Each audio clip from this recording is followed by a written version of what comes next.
Olá, seja bem-vindo, bem-vinda a mais uma aula da disciplina de Linguística Textual. Eu sou a professora Juliana Fogaça e na aula de hoje nós vamos trabalhar a Linguística Textual e o ensino, né? Então, nós vamos relacionar todos os aspectos vistos até então, né? Todas as abordagens vistas até então, com estratégias de ensino, né? Então, a disciplina de Linguística Textual, ela é muito importante porque é uma disciplina que nos fundamenta para que, de fato, saibamos como trabalhar, sobretudo, a leitura e a produção de texto em sala de aula.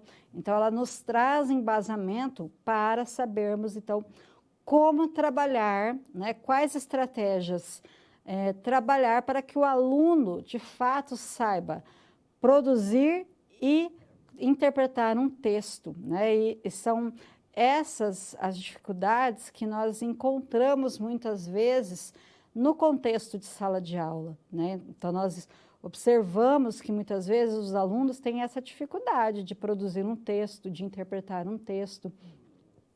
Alunos, muitas vezes, que não são leitores ativos, né? Quando eu peço um texto em sala de aula, muitas vezes eu me deparo com textos que não conseguem desenvolver uma determinada temática, que não tem uma fluição em relação aos aspectos que são colocados, que não conseguem ter uma organização textual, estrutural do texto, né? Então, a linguística textual ela é importante porque ela nos traz esse embasamento. Então, vamos observar o que nós vamos abordar, tendo em vista essa relação entre a linguística textual e o ensino.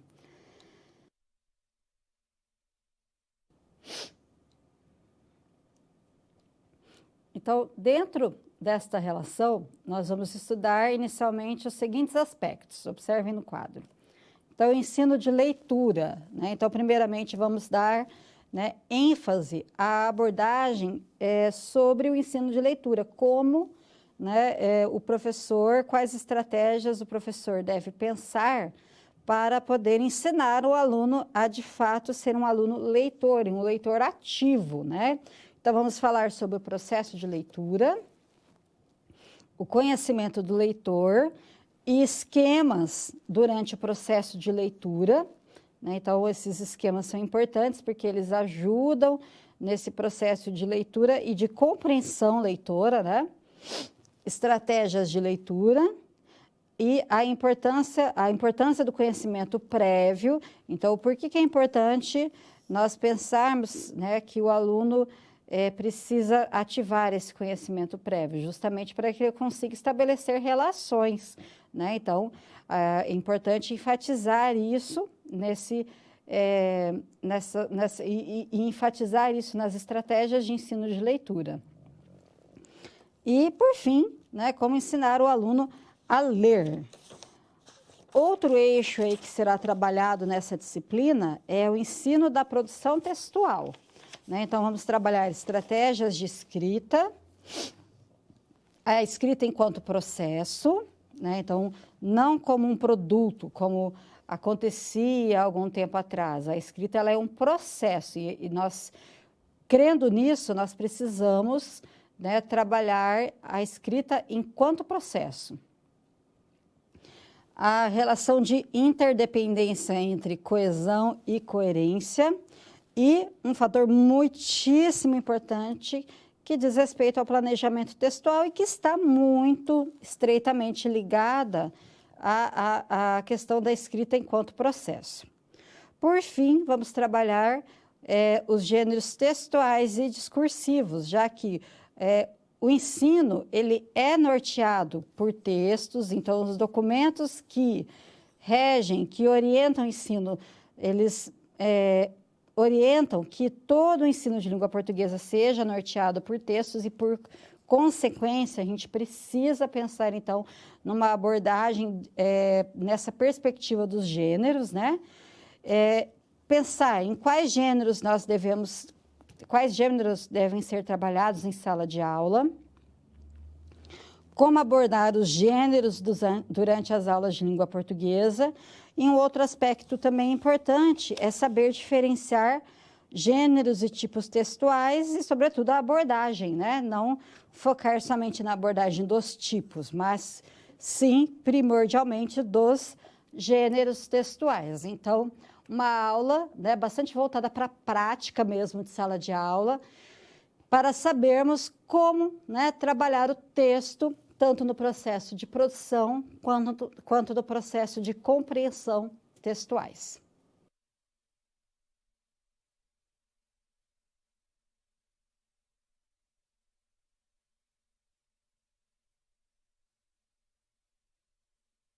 Ensino de leitura, processo. Né? Então, quando nós falamos em ensino de leitura, consequentemente, nós precisamos pensar nos processos que envolvem esse ensino, nas estratégias que envolvem o ensino de leitura. Então, vamos lá discutir um pouquinho a respeito do processo de leitura. Então, como podemos ensinar os alunos a compreenderem os textos diversos e quais os mecanismos envolvidos neste processo? Esse é um desafio, né? Como ensinar o aluno a compreender um texto? Né? Como ensinar o aluno a apreender sentidos a partir da leitura que ele realiza, né? Quais mecanismos precisam estar envolvidos nesse processo de compreensão textual? Esse é um desafio do professor. Então, nós vamos passar a compreender como precisamos, né, e como devemos ensinar isso a eles. Considerando, então, esse questionamento, em primeiro lugar, nós precisamos compreender que o texto é o lugar próprio de interação e da constituição dos interlocutores. Então, pensando nisso, a gente tem que pensar que o texto ele é construído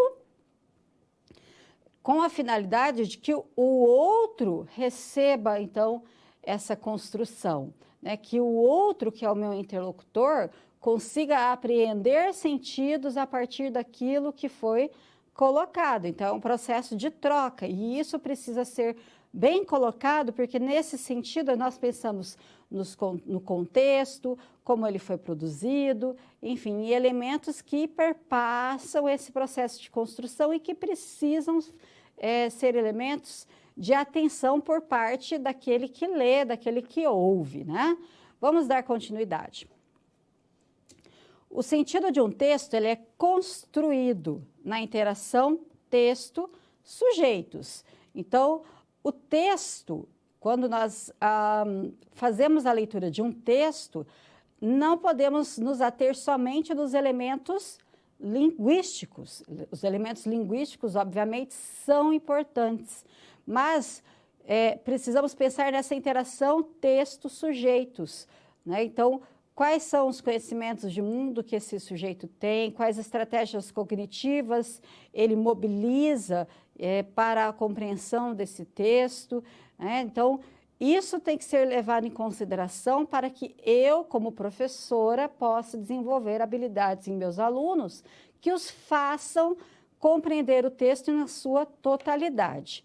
Outro aspecto é que a materialidade dos elementos linguísticos da superfície textual não é suficiente para dar conta da compreensão de um texto. É aquilo que eu acabei de falar. Só elementos linguísticos que estão na superfície textual não vão levar o aluno a compreender esse texto, né? Se eu pensar só naquilo que está na superfície, né? Então, um texto como um iceberg, considerando só a ponta dele, então, consequentemente, eu vou ter aí uma leitura que não vai atingir a finalidade. Então, eu tenho que pensar na habilidade do aluno em desenvolver, em realizar inferências a partir da leitura e em verificar quais são os elementos contextuais que estão à volta desse texto, em desenvolver mecanismos cognitivos para a apreensão dos sentidos, pensando nos conhecimentos de mundo que ele tem, no conhecimento de mundo que ele tem, das experiências que ele desenvolveu. Pensar também que leituras prévias me possibilitam, né, realizar links para a compreensão daquilo que está escrito, enfim. Outro aspecto é que é preciso ativar certos conhecimentos armazenados na memória do leitor ou ouvinte, os quais constroem o contexto sociocognitivo e contribuem para a atribuição do sentido. Então, esses conhecimentos armazenados, né, que precisam, então, ser muito bem aí ativados para eu conseguir realizar esses links com o texto que está sendo trabalhado no momento. Né? Então, o aluno, ele precisa saber realizar esses links, né? Precisa ativar esses conhecimentos, buscar aquilo que ele já tem, as experiências que ele carrega na memória, a caixinha mental que vai fazer com que ele, então, consiga progredir nesse processo de leitura.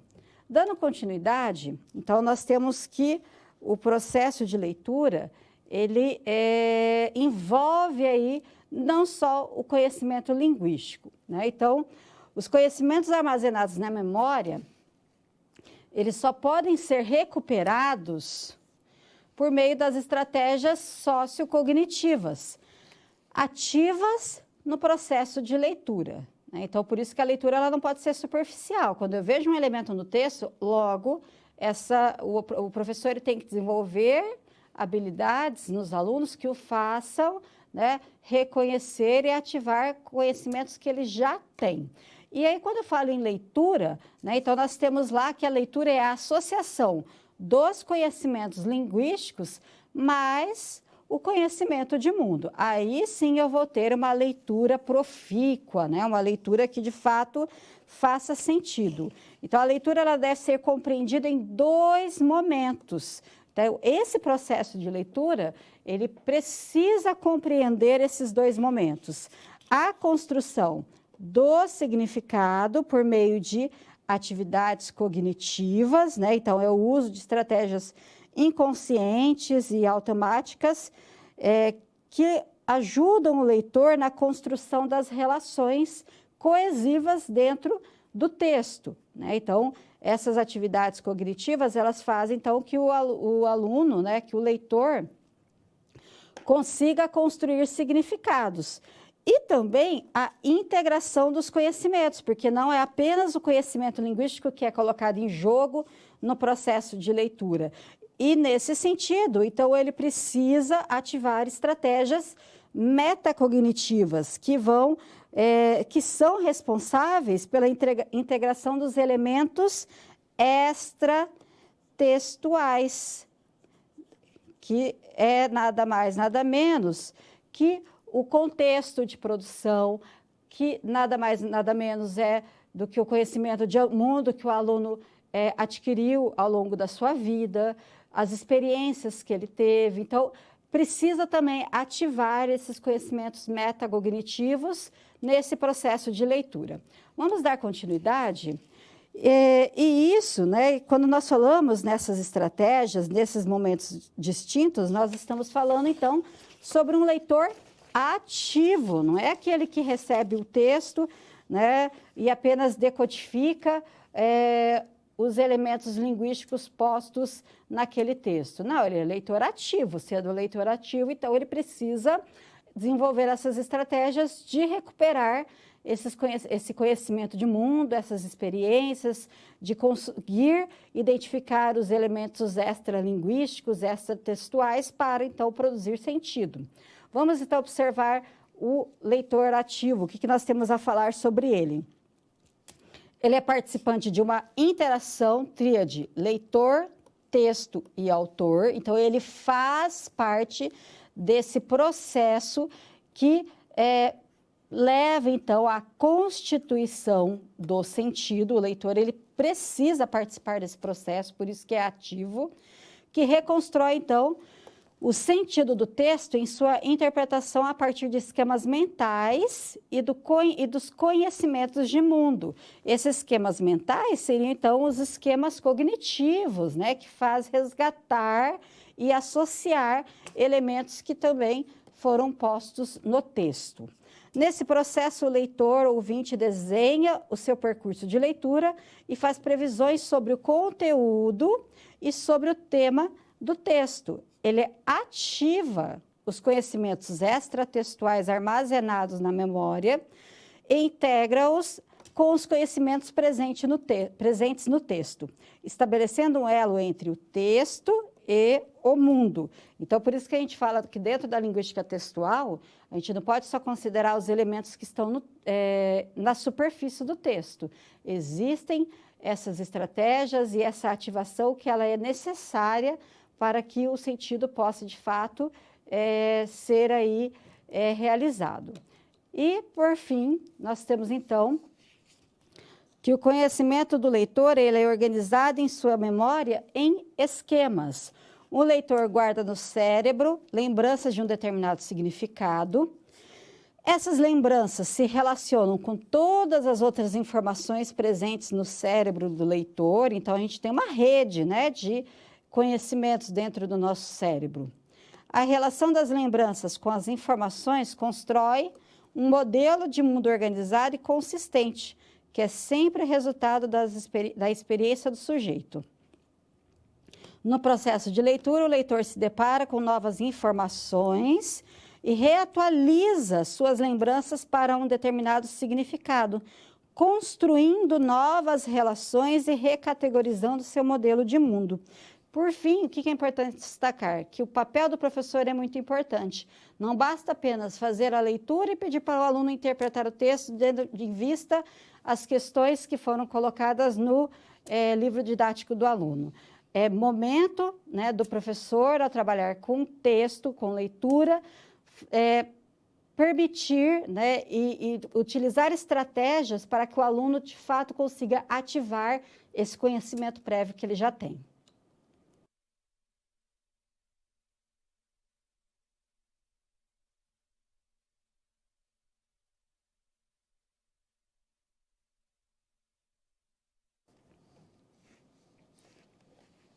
Ensino de leitura, estratégias. Então, quando falamos em leitura, né, nós pensamos em leitura como processo, e quando falamos em ensino de leitura, precisamos também pensar em estratégias para que o aluno consiga, de fato, produzir sentidos a partir da leitura que ele realizou. E cabe, então, ao professor pensar nas melhores estratégias para que isso aconteça. Se eu apenas dou um texto para o meu aluno, esperando que ele vá conseguir ativar, né, os esquemas, ativar as experiências, os conhecimentos de mundo, sem, né, conduzi-lo para isso, possivelmente o meu aluno ele não vai conseguir desenvolver essa habilidade. Então, o professor ele precisa estar atento a essas estratégias. Então, observe, né, que a leitura ela é transformadora para o sujeito. Ele vai construindo seus modelos lógicos de categorização do mundo ao ler e também os reatualiza a cada nova leitura. Por isso que nós precisamos bater bastante nessa tecla de trabalhar com leitura com os nossos alunos em sala de aula. É importante que o leitor aprenda a usar o seu conhecimento prévio. Então, olhem só a palavrinha, aprenda. Né? Então, não é algo que é automático, que muitas vezes o aluno vai aprender de forma sozinha. Se ele precisar aprender, tem que ter um professor para desenvolver essa habilidade. Vamos voltar lá. Aprenda a usar o seu conhecimento prévio e a compará-lo com as novas informações apresentadas pelo texto. E para isso, para que esse aprendizado ocorra, então nós temos estratégias de leituras, né? Então nós precisamos pensar nessas estratégias que precisam ser desenvolvidas com os alunos. Então, primeiro, né, trabalhar com os esquemas mentais, que é o uso do conhecimento prévio do leitor, comparando as novas informações apresentadas pelo texto. Compreender as mudanças ocorridas nos esquemas mentais é essencial para o leitor reconhecer metacognitivamente o seu saber. Então, precisa sim ativar esse conhecimento prévio no momento da leitura. inferência, né? Então, a inferência tem como função estabelecer a comunicação entre o leitor e o texto, pois ao ativar os conhecimentos prévios ou relacioná-los com os conhecimentos extratextuais e os elementos linguísticos próprios do texto, os intratextuais, faz com que o leitor reconstrua o seu significado. Então, é saber, né, quando eu falo em inferência, eu conseguir identificar os elementos que estão, né, não só na superfície do texto, mas que estão em volta dele, né? Então, é o iceberg, né? Então, a inferência, ela vai ser aquela parte maior, né? Eu vou conseguir, a partir dos elementos extratextuais, dos elementos contextuais, conseguir, então, um conhecimento mais aprofundado do texto, e não somente aqueles que aparecem na superfície textual. Dando continuidade, nós temos o resumo, que é importante para a identificação do tema. E o resumo ele é importante também porque ele nos permite compreender globalmente o texto, né? É o que nos permite, daí que desenvolve a capacidade de recontar o texto, né? De falar sobre ele. Então, quando eu tenho essa capacidade de resumir, ou seja, de identificar as ideias essenciais trazidas pelo texto, isso vai me permitir o desenvolvimento de outras habilidades, que é o desenvolvimento da habilidade de recontá-lo, como eu já coloquei, de falar sobre ele, de me posicionar sobre ele. Dando continuidade, nós temos, então, a importância do conhecimento prévio.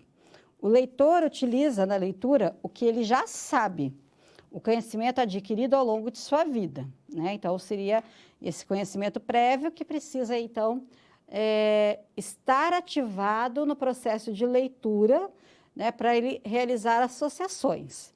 Continuando, né, de acordo com Koch, a memória age em 3 fases que são a estocagem, né? Então, o que é estocagem? É quando as informações são transformadas nos esquemas mentais. Então, eu tenho informação e há esse processo de estocagem. A retenção, quando os esquemas são armazenados no cérebro, como representação do mundo.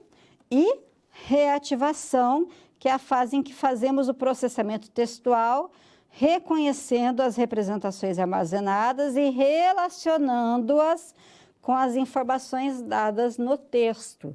Então, primeiro eu tenho a estocagem, a retenção. Quando eu recebo, né, informações, estoco, né, retenho no meu cérebro, e depois a reativação, quando há necessidade de eu relacionar essas informações àquilo que o texto traz. E aí, então, reconstruir esses conhecimentos, né, reativar esses conhecimentos. Vamos dar continuidade? Então, no processo de leitura, nós temos a utilização dos conhecimentos linguístico, textual e de mundo. Todos esses 3 conhecimentos, eles são importantes. O equilíbrio entre esses 3 conhecimentos é essencial para que o leitor possa construir um sentido para aquilo que lê. Então, se falta um desses elementos, ou se eu não tiver equilíbrio entre eles, entre o linguístico, o textual e o de mundo, possivelmente eu vou ter dificuldade na compreensão do texto. Então, precisa haver esse equilíbrio. Por isso que não podemos trabalhar somente a língua do ponto de vista gramatical, porque daí vai faltar elementos que façam com que a leitura realmente se efetive. Por fim, como ensinar o aluno a ler, né? Então, ler é mais do que decodificar fonemas, é mais do que decodificar palavras, é mais do que decodificar frases. Ler é um processo complexo, né? Então, como ensinar o aluno a ler? Então, verifiquem no quadro. O professor ele deve ajudar os alunos a melhorarem o nível de conhecimento linguístico. Ensinar como relacionar os 3 conhecimentos no processo de leitura, né? O linguístico, textual e o de mundo. A leitura pressupõe a apreensão de sentidos, a compreensão do todo, não apenas dos elementos linguísticos superficiais, mas de todo o contexto que sustenta o processo de construção do texto. Então, é ver o texto na sua totalidade, né, não considerando só o que está na superfície. Novamente, o texto é como se fosse um grande iceberg. Se eu observar somente a ponta do iceberg e não verificar tudo que está submerso, né, toda a parte que está submersa, eu não estou vendo a realidade, né, não estou vendo ele na sua totalidade. Por isso que eu tenho que observar os elementos que estão na superfície, os elementos textuais, mas também ver todo o contexto que envolve o processo de produção e de leitura desse texto. Dando continuidade, então nós temos lá alguns tipos de estratégias que auxiliam na compreensão do texto. Então, a predição, né? A predição é a antecipação dos fatos a partir do conhecimento que o aluno já tem. Então, é importante essa predição, esse momento de predição, porque eu posso, por meio do título, né, trabalhar o título com o aluno, pensar no que o aluno traz, né, de informação a respeito daquele título, tentar adivinhar o assunto que o texto vai trazer por meio do título, por meio das imagens, né? Observar o tema que o texto vai trazer e tentar identificar o que o aluno já sabe sobre aquele tema, né? Isso é importante, vai ajudar a ativar os conhecimentos que ele já tem. Continuando, nós temos também o pensamento em voz alta, né? Então, é a verbalização. E essa verbalização, ela pode ser feita por meio de perguntas, né? Então, tanto o professor fazendo perguntas para os alunos em relação ao texto, como também levando os alunos a questionarem aquilo que foi lido, né? Então, isso também faz o aluno a realizar aí links, né, em relação ao que o texto traz e em relação ao que ele já conhece sobre aquele assunto. Outro aspecto, voltando lá, é a estrutura do texto, né? Então, o professor ajuda a pensar na estrutura do texto. Então, por exemplo, o texto dissertativo, vou mostrar a estrutura do texto dissertativo, que é dividido em 3 partes, que tem a parte de desenvolvimento, tem a parte em que o aluno apresenta, ou o autor apresenta os argumentos, enfim, pensar sobre a estrutura do texto. Outro aspecto é a representação visual do texto. Tem aluno que é muito visual. Então, trabalhar no quadro, por exemplo, palavras importantes, vocabulário, esquemas, mapas conceituais, né? Isso também ajuda o aluno na compreensão textual.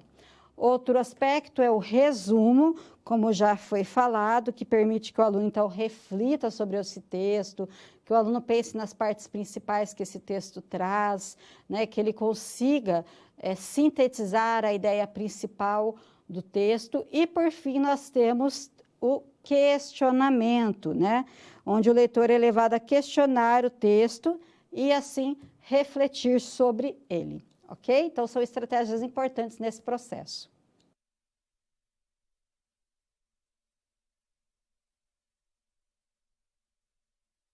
Ensino da produção textual, estratégias de escrita.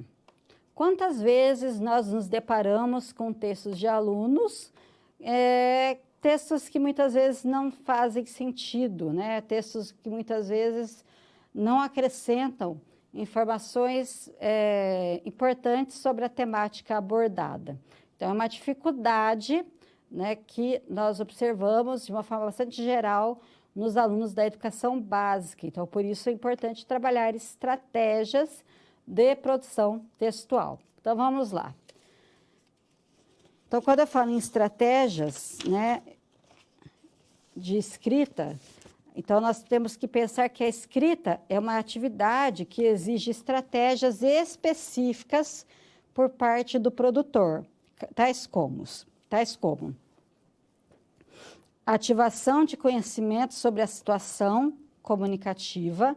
Então, quando eu falo em fatores de textualidade, um dos fatores é a situação comunicativa. Então, isso é algo que o professor precisa desenvolver, né, nos alunos, pensar nessa situação para que o aluno tenha condições de saber, né, qual que é o contexto em que esse texto ele será produzido, né? Então, a situação comunicativa ela é extremamente importante. É um texto formal, informal, quando que ele vai ser, de que forma que ele vai ser veiculado, de que forma que ele vai ser propagado, quem que é o interlocutor. Então, isso precisa ser pensado.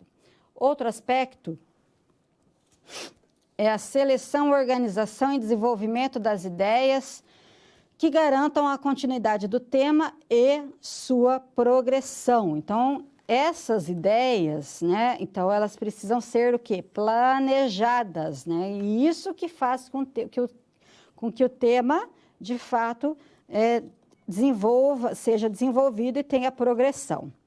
Também temos o balanceamento entre informações implícitas e explícitas, considerando o compartilhamento de informações com o leitor.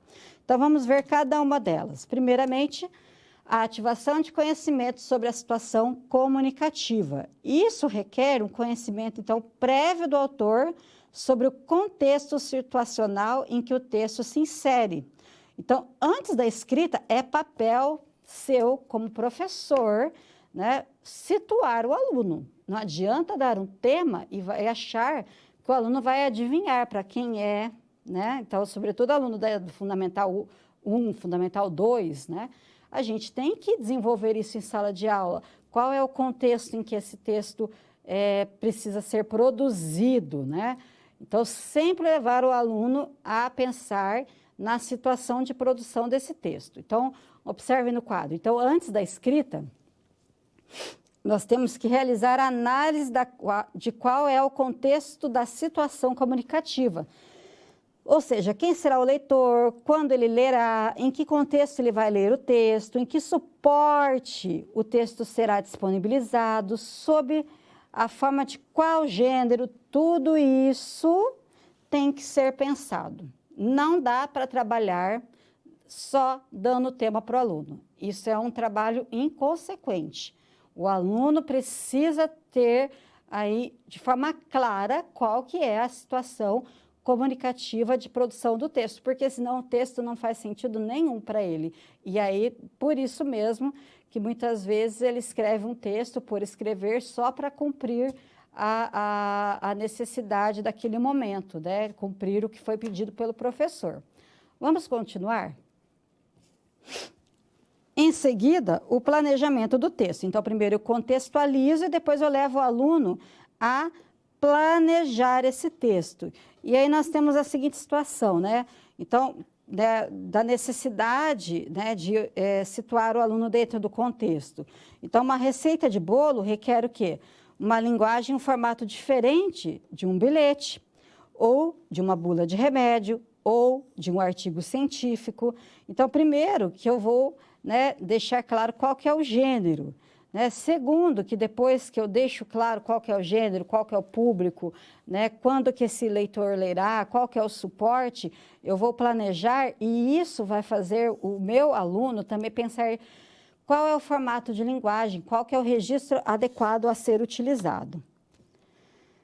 Outra estratégia é a seleção, organização e desenvolvimento das ideias. Né? Então, após, né, delimitar o contexto de situação de comunicação em que o texto está inserido, é preciso pensar sobre quais ideias serão expostas, de que forma e em que ordem. E isso tem a ver com o planejamento.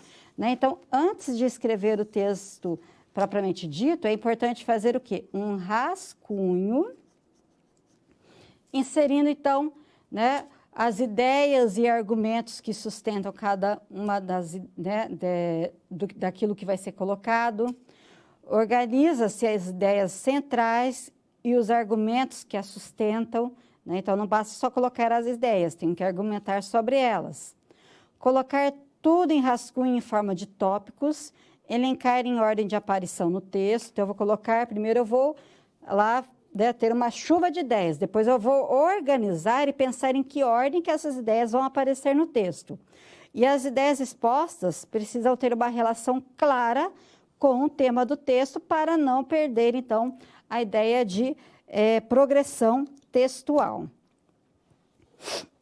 Por fim, balanceamento entre informações implícitas e explícitas, né? Então, eu tenho, esse é o mecanismo de vela e revela, né, do texto. É comum que os textos tenham informações implícitas e, por outro lado, muitas outras informações estão ali explícitas e textualmente reveladas ao leitor.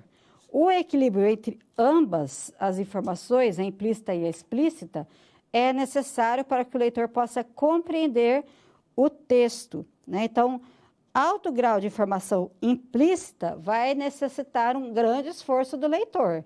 Então, não dá, né, para achar que o leitor vai ter uma habilidade aí, vai conseguir empreender sentido de um texto que tenha muitas informações implícitas. Precisa haver um equilíbrio. Então, se eu tenho, olhem lá no quadro, se eu tenho um alto grau de informações implícitas, consequentemente, eu vou ter dificuldade na compreensão do texto. Por isso que esse equilíbrio, ele é importante. Por fim, o texto, né, enquanto processo, é a própria escrita, que compreende a fase do planejamento e da revisão e da reescrita. Então, são 3 processos aí que precisam acontecer. O texto como produto é o conjunto de elementos linguísticos resultantes desse processo. Então, o produto, ele só vai resultar a partir desse processo de planejamento, de revisão e da reescrita. Então, o processo se inicia no planejamento, em seguida nós temos a textualização, que diz respeito às operações realizadas com os elementos linguísticos, a revisão, quando o autor faz uma análise crítica do texto produzido e identifica as alterações necessárias e, dependendo do grau em que o aluno estiver, essa revisão ela é realizada pelo professor, mas o professor também precisa habilitar o texto, o aluno, a saber revisar o seu próprio texto. E, por fim, né, após a revisão, nós temos a reescrita, quando ele realiza as alterações necessárias identificadas no passo anterior. Então, esses são os passos que precisam obrigatoriamente ser seguidos pelo professor, né, para que o aluno, de fato, tenha condições de ser um bom e profícuo produtor de textos.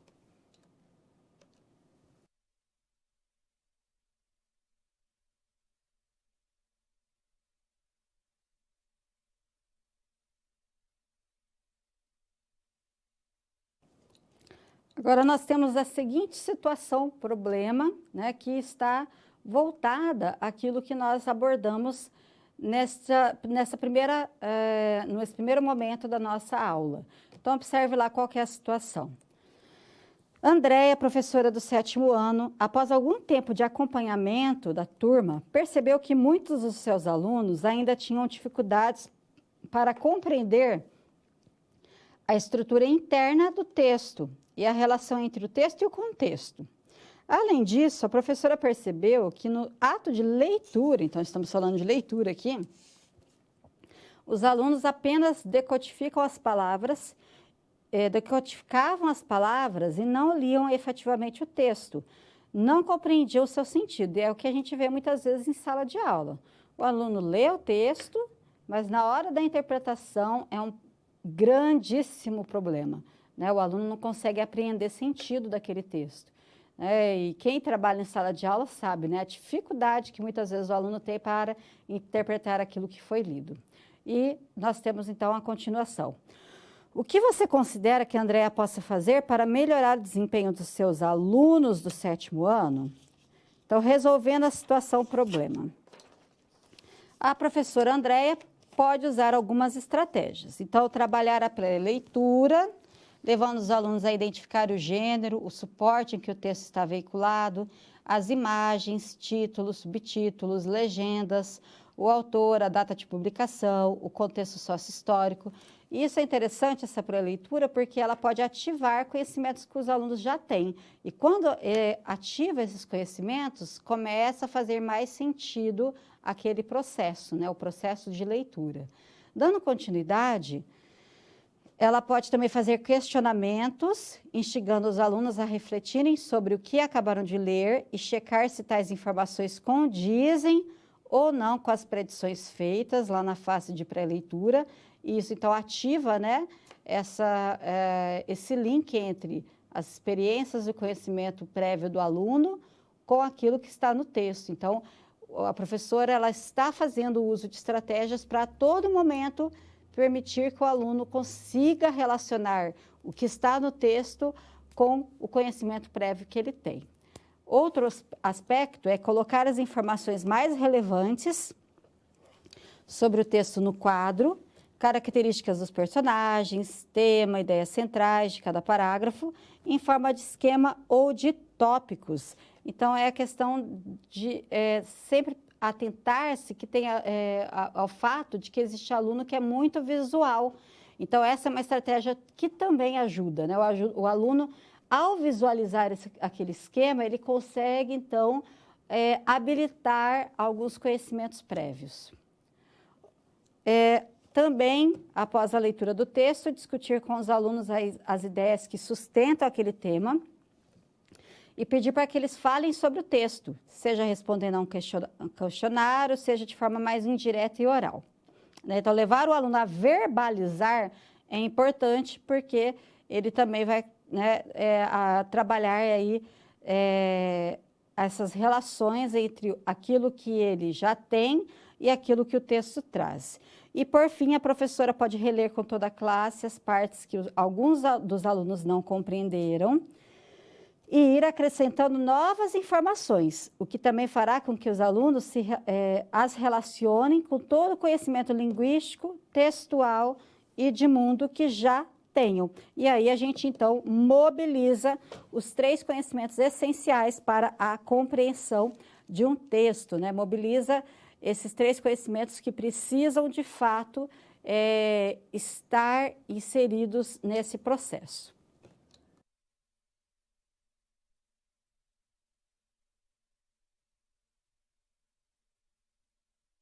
Ao estudar sobre o conteúdo, né, trabalhado até então, né, é importante pensar em alguns questionamentos, né? Então, observem lá os questionamentos que eu coloquei para nortear o estudo que vocês irão realizar.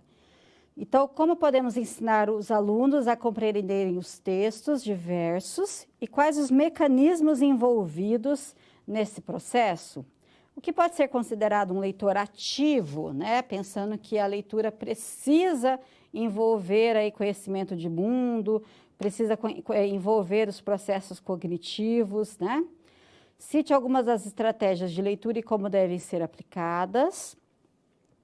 Porque o conhecimento prévio é importante no processo de leitura, né? Então, isso é um aspecto extremamente importante, vocês pensarem e pensar também pelo fato de que você será um professor, e isso é um elemento que não pode ser deixado de lado no processo de leitura.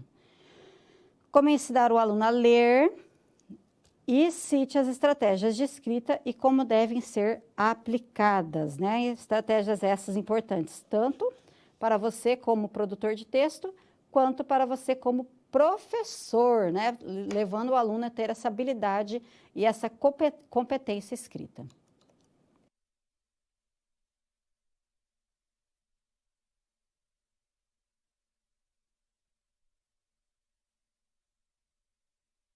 Ensino da produção textual, coerência e coesão. Então, não tem como nós falarmos de produção textual sem relacionarmos aos fatores de textualidade, da coesão e da coerência. São fatores que estão relacionados e que sem eles nós não vamos ter aí um texto bem escrito, um texto que possa ser considerado como tal. Então, vamos entender um pouquinho essas relações, né, que existem entre a coesão e a coerência. Primeiramente, né, é preciso destacar que o texto é um evento comunicativo que envolve variados aspectos linguísticos, culturais, sociais e cognitivos. Todos esses aspectos são envolvidos, né, nesse evento comunicativo. Ela é tanto do âmbito linguístico quanto um processo de ordem sociocultural, sobretudo pelo fato de que a gente precisa considerar o contexto, né, nesse conceito de texto, né? O contexto ele faz parte da construção textual.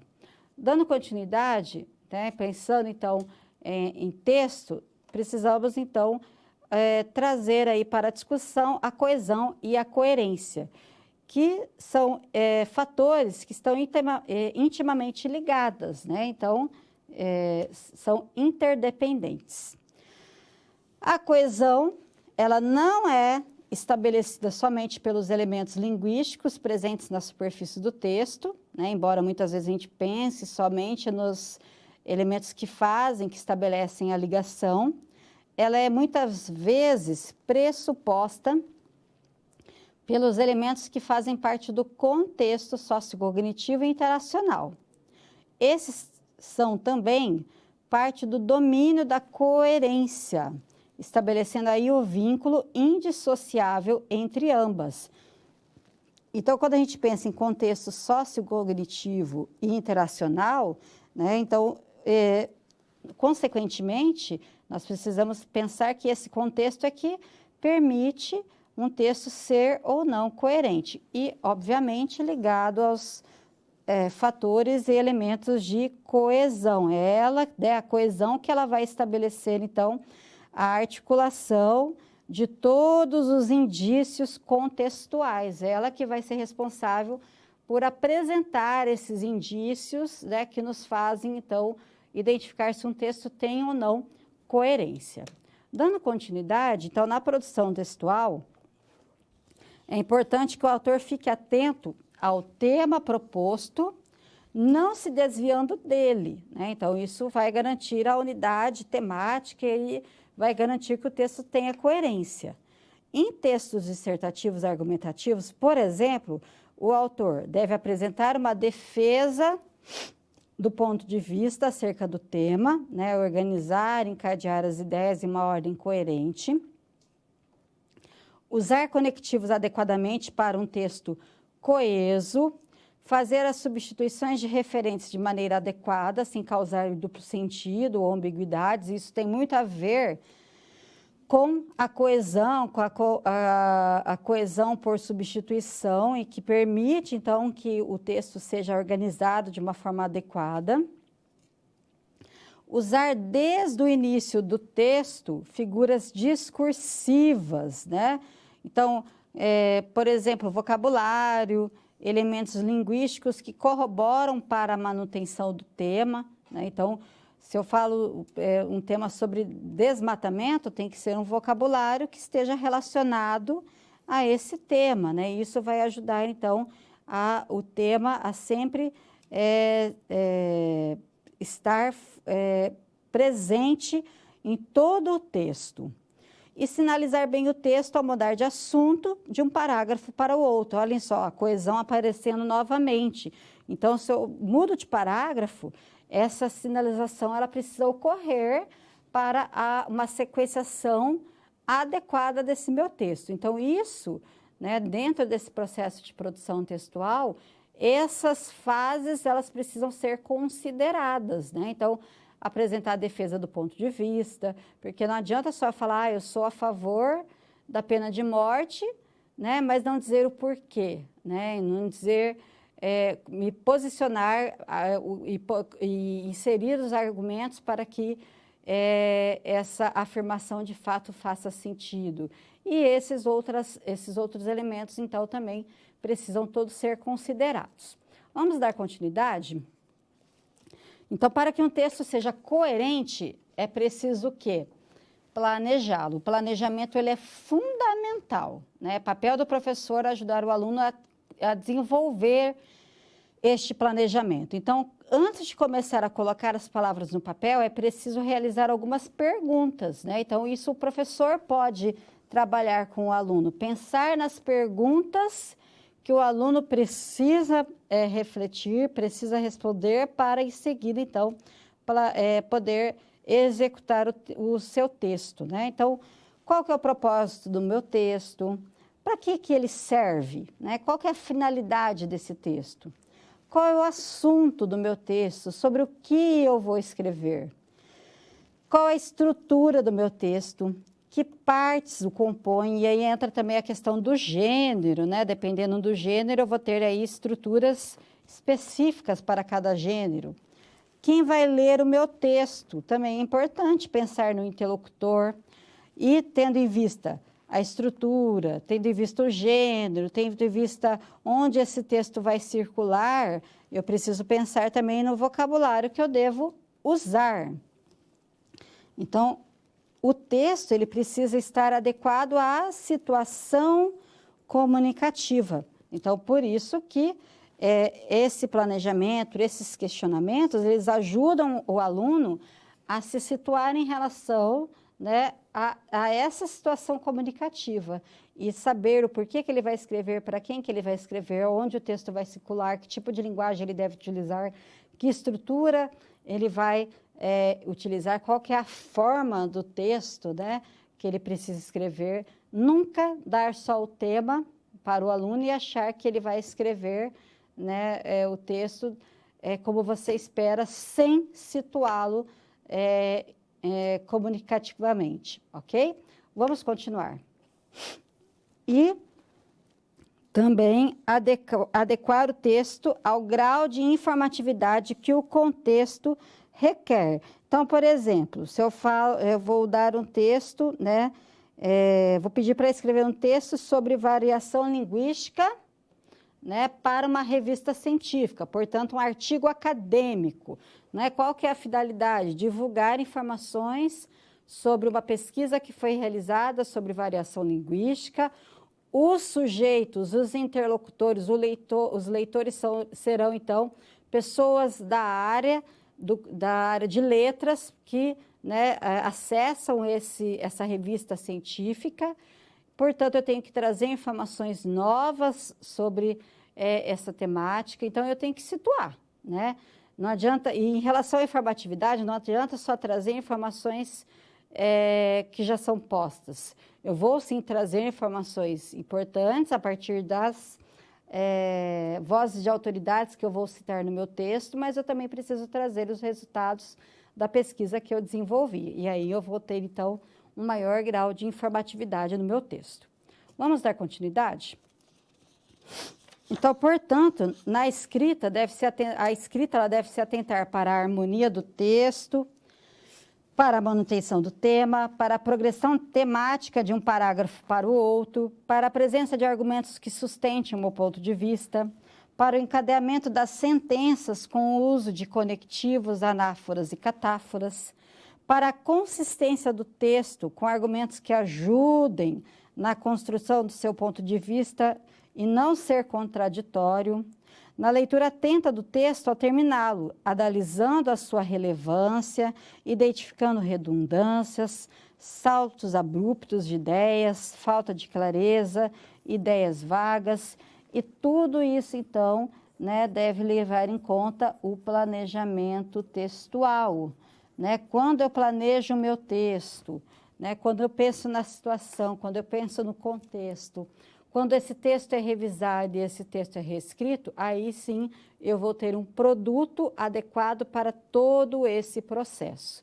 Então, o processo, né, a habilidade, o trabalho com a escrita, né, precisa, né, levar em consideração todos esses aspectos.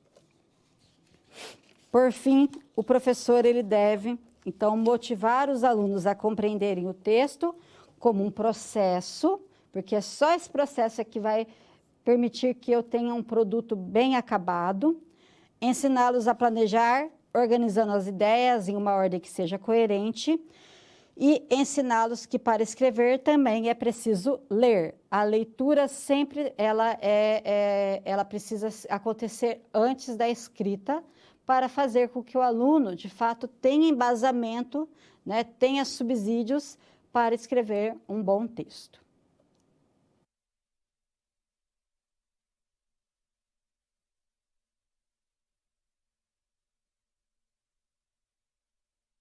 o trabalho com gêneros textuais e discursivos.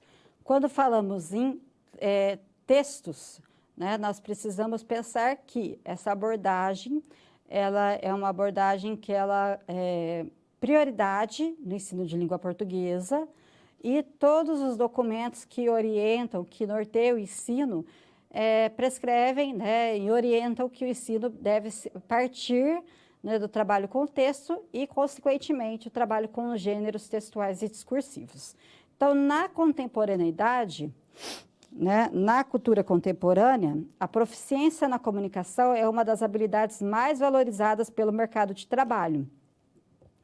É a capacidade de produzir e compreender textos dos mais diversos gêneros discursivos. Então, o indivíduo que tem dificuldade, né, nesse processo de construção e interpretação de textos, consequentemente, ele terá dificuldades no mercado de trabalho, sobretudo pensando na atividade que ele pretende seguir, né? Então, é uma habilidade que deve ser desenvolvida nos alunos, até para eles saber, né, e conseguir ser um cidadão aí, que tenha senso crítico, um cidadão que consiga se posicionar, né? Então, é algo assim primordial no ensino de língua portuguesa.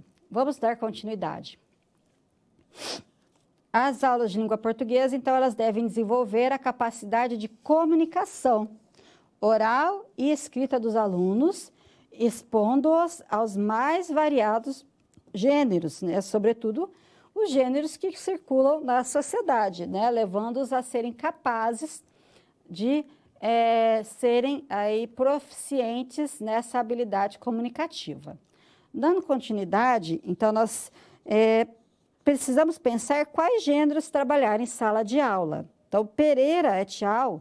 Sugere partir dos gêneros textuais mais familiares para depois explorar outros, possibilitando aos alunos uma inserção cada vez maior na sociedade. Então, quanto mais os alunos têm acesso aos gêneros, né, e conseguem identificá-los, melhor a sua capacidade de comunicação, né? Então, primeiro, trabalhar com os gêneros mais familiares, aqueles que ele tem mais familiaridade e que ele tem mais contato, e depois ir avançando, né?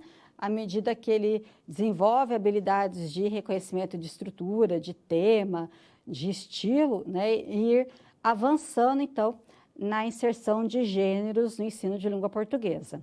Dando continuidade, então, a gente tem aí alguns exemplos. Bilhetes, regras de jogos, receitas, gêneros do universo virtual, posts de redes sociais, blogs, vídeos no YouTube, podcast, fanfiction, e-mails, notícias, entre vários outros. Esses gêneros aqui do universo virtual, eles precisam muito estar aí, precisam ser abordados, porque hoje, por exemplo, a BNCC, ela pede para que os professores abordem também esses gêneros desse universo aí multimediático. Então, eles não podem ser ignorados em sala de aula. Então, o texto, ele deve ser o objeto de ensino, né, o objeto de estudo principal no ensino de língua portuguesa, justamente porque tais documentos, como eu já citei, né, inicialmente os PCNs, né, e depois a BNCC, pede para que o professor tenha essa abordagem.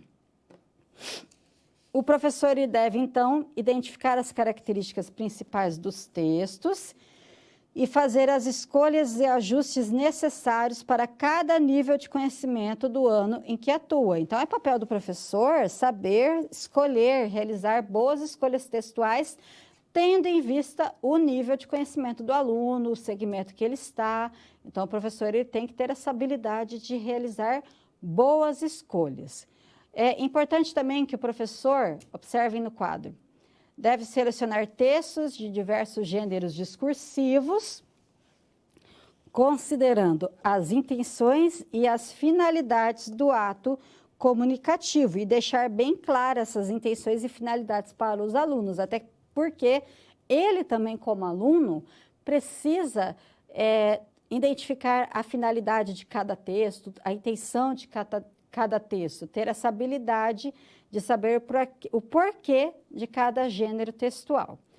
Dando continuidade, os gêneros, né, falando em gênero textual ou discursivo, eles são os textos criados na e pela sociedade ao longo de sua história, em atendimento às necessidades de comunicação que vão surgindo. Então, eles caracterizam pela função comunicativa, né? Então, é a necessidade que fez surgir novos gêneros. Então, a gente vê, por exemplo, podcast, né? É um gênero novo, é uma necessidade que surgiu, que fez com que os podcasts, né, explodissem, né, atualmente na sociedade. Hoje são muito utilizados, né? A necessidade, por exemplo, a pessoa que fica muito tempo no trânsito, né? Então, é um gênero novo e que tem a sua funcionalidade. E o que seria o gênero, então? Seria uma forma textual, né? Então, os textos, eles vão se enquadrar nessa forma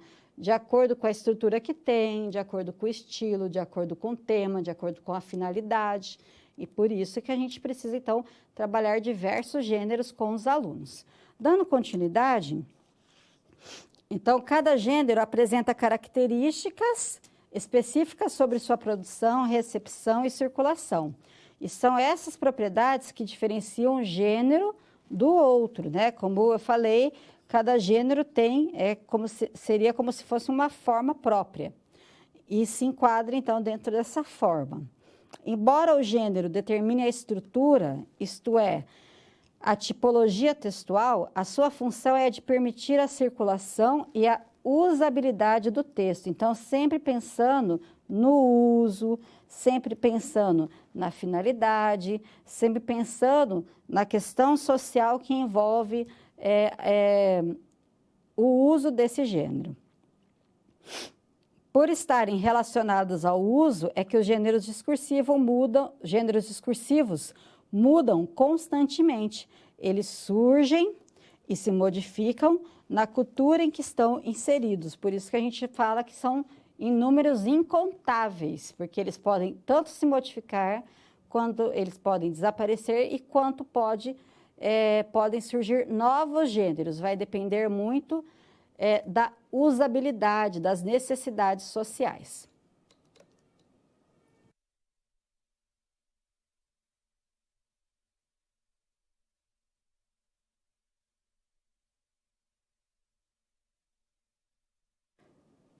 Gêneros textuais, discursivos e tipos textuais.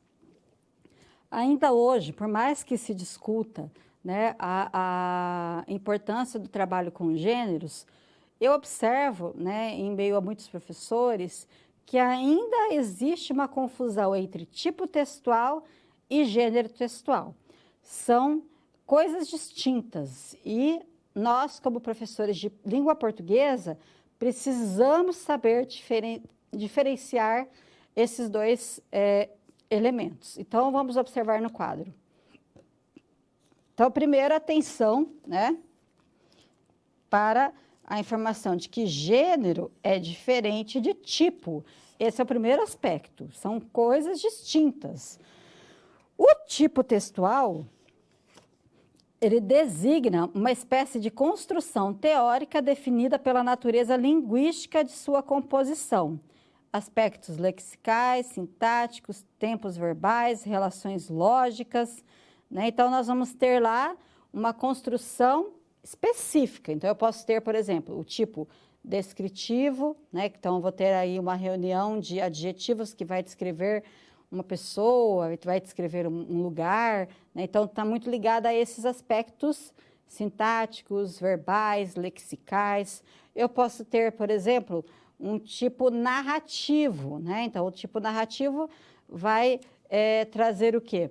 Vai trazer sequências de fatos, né, com verbos no passado, né? Então, são estruturas específicas. Então, eu vou ter tipo argumentativo, descritivo, injuntivo, narrativo, né? Abrangem cerca de meia dúzia de categorias, como eu acabei de colocar. a narração, a argumentação, a exposição, a descrição e a injunção. Já o gênero textual discursivo são textos materializados que encontramos em nossa vida diária e que apresentam características sociocomunicativas definidas por conteúdos, propriedades funcionais, estilo e composição característica. Então, não é apenas uma estrutura, né, como acontece aqui no tipo textual. Tem vários outros elementos que estão aí, que são mobilizados, né, em torno desses textos, sobretudo, né, as características sociocomunicativas. E, diferentemente dos tipos textuais, que tem apenas aí meia dúzia de categorias, os gêneros são em números infinitos, porque a gente sabe que hoje existe um número de gêneros, mas esse número ele pode mudar dependendo da necessidade, das necessidades comunicativas que a sociedade impõe. Então, observem os exemplos. Então, eu posso ter o telefonema como gênero, sermão, a carta pessoal, o romance, o bilhete, reportagem, notícia jornalística, horóscopo, bula de remédio, uma aula, um seminário, tudo isso pode ser considerado gênero, cada um dentro de uma finalidade comunicativa, tem lá as características sociocomunicativas, né? Então, os gêneros, eles são em números infinitos.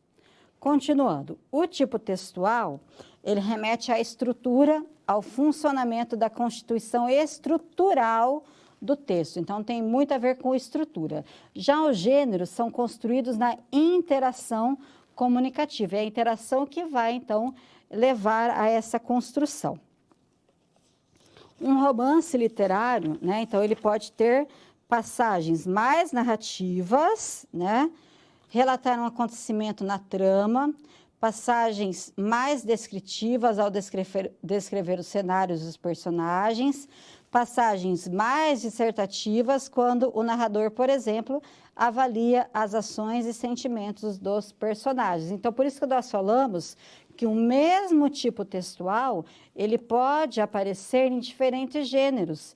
E também encontramos textos que apresentam gêneros híbridos. Então, um gênero, né, um único gênero, pode aparecer, pode conter aí diversos tipos, né, textuais. Então, se eu pensar, por exemplo, uma reportagem. A reportagem, ela pode ter sequências descritivas, narrativas, argumentativas. É o único gênero que pode aí abranger diversos tipos textuais. Vamos dar continuidade? E aí eu trouxe um exemplo, né? Então, um exemplo que é o gênero notícia.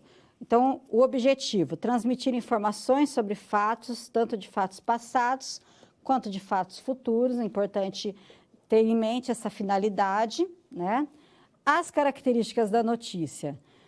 Clareza e a objetividade na forma como transmitem as informações. Então, tem que ser um texto claro e objetivo ao transmitir informações.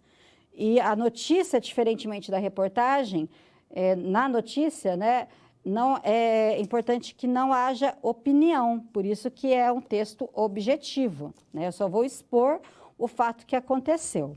E a notícia, ela tem que responder as seguintes perguntas: o que aconteceu, com quem, quando aconteceu, onde aconteceu, como aconteceu e por que aconteceu. E é formada, né, pensando na estrutura, pelo lead e pelo corpo. O lead é o que traz respostas a essas perguntas, né? E depois o corpo, ele desenvolve um pouco mais essas respostas. Então, o gênero notícia tem a predominância de sequências narrativas que formam o tipo textual da narração, mas diferente de um conto. A narração da notícia é realizada por meio de uma linguagem de cunho objetivo e impessoal. Por isso que trabalhar com gênero é importante, senão eu vou pedir uma narração para o aluno. Qual gênero que ele tem que desenvolver essa narração? Observe que a narração é diferente ela é diferente quando eu escrevo um conto de quando eu escrevo uma notícia, porque o objetivo é diferente, né? A finalidade, o público, o suporte, aspectos distintos que faz um gênero ser distinto de outro gênero. Vamos continuar. O texto, então, ele deve manter a coerência no uso de elementos próprios ao gênero. Então, uma carta, por exemplo, deve ser do começo ao fim organizada de acordo com as características desse gênero, né? Elementos, linguagem, formato. Cada gênero requer, portanto, o uso de determinados elementos à exclusão de outros, porque ele é uma forma específica, né? Então, uma receita, né? Quais são os elementos que precisam ser mantidos e que precisam, uma receita precisa conter os ingredientes, o modo de fazer, os verbos no imperativo, né? Então, tem características específicas a ele. Dando continuidade às escolhas lexicais, sintáticas de registro linguístico, porque dependendo do texto, né? Então, eu vou ter aí que pensar no tipo de linguagem usar, se é uma linguagem formal ou informal, e tudo isso faz parte da organização do enunciado e são determinadas pelos textos.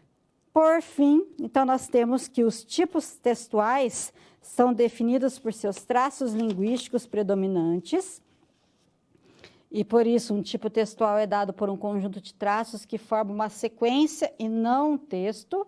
Já os gêneros, eles modam a forma como nos expressamos e organizamos nossas ideias. Então, o gênero tem muito mais relação com a questão social, com a finalidade do texto e o fato de utilizá-los em diversas situações comunicativas e sociais.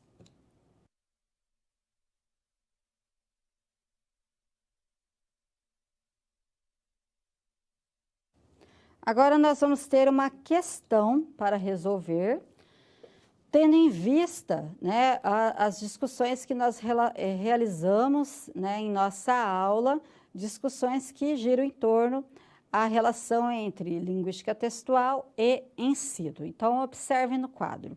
É uma questão do ENAD 2011 e ela é bem interessante porque ela está bem relacionada ao ensino e a algumas práticas que precisam ser pensadas, né?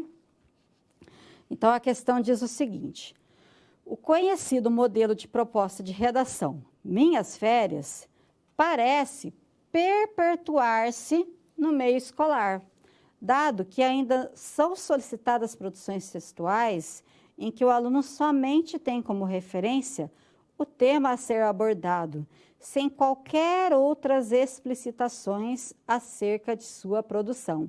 E isso, né, é totalmente contrário a tudo que nós falamos até então, né? Apenas dar um tema e achar que o aluno vai escrever um texto assim, perfeito, né, só com essa informação, né? Então, precisamos pensar sobre essa prática, né? Por favor, em sala de aula, abolir esse tipo de abordagem. Isso não leva o aluno a entender a finalidade, a entender o contexto em que o texto será circulado, por que escrever aquele texto, para quê, por que uma linguagem tem o tipo de linguagem escolher, se eu não sei nem para quem que é o texto, né? Então, isso tem que ser pensado por você, futuro professor. Vamos continuar.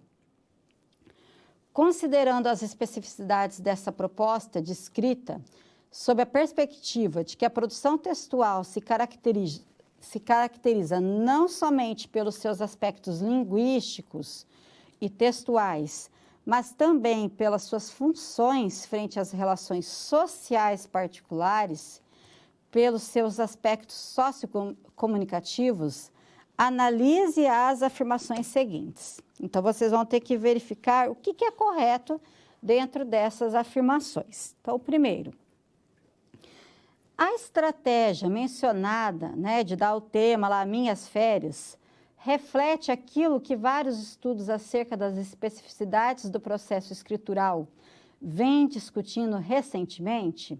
As habilidades nesse processo se realizam a partir de abstrações, as quais dispensam, sobretudo, as interferências extralinguísticas contextuais.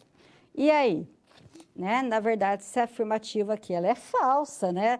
Nós discutimos a todo tempo que o texto ele é um processo, que o texto ele precisa considerar os aspectos extralinguísticos, os aspectos contextuais. Então, dar o tema não é o que vem sendo discutido, né, pelos estudos acerca das especificidades do processo escritural. Não, pelo contrário, isso não é verdadeiro, então é uma afirmação falsa. 2.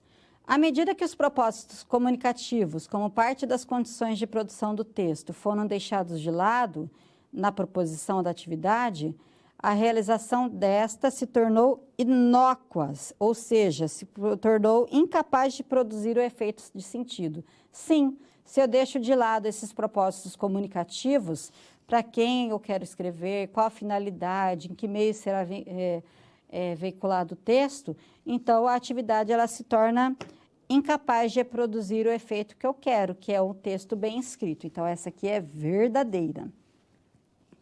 E 3, a atividade mencionada limitou o processo de produção do aluno, comprometendo seu desempenho por não ser indicada a situação comunicacional envolvida. Olha que bacana, né? Então, é verdadeira. E essa questão, ela vem muito ao encontro, né, daquilo que nós discutimos até então, a importância de situar o nosso aluno no processo de escrita, a importância de levá-lo a ter ciência da situação comunicativa, ou seja, de conhecer o contexto de produção e não apenas dar um tema a ele e fazer com que ele escreva e esperar um texto ideal, um texto bem escrito, ok? Então, a alternativa correta é a letra D, né? 2 e 3 apenas estão corretas.